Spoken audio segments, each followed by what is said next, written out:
Nagan Raya Aceh yang mengikuti tarekat Syatariah malam ini sudah memulai takbir menyambut Hari Raya Idul Fitri 1 Syawal 1436 Hijriah. Takbir menjadi penanda bahwa warga akan merayakan sholat Id besok pagi.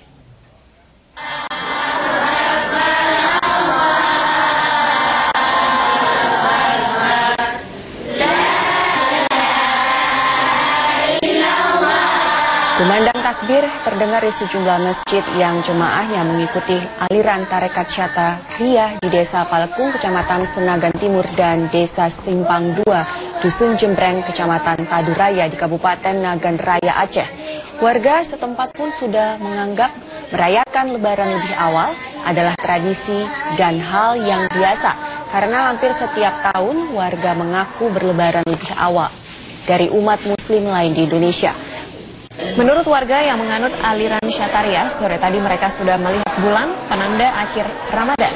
Warga berharap perbedaan ini tidak menjadi masalah bagi umat muslim lainnya.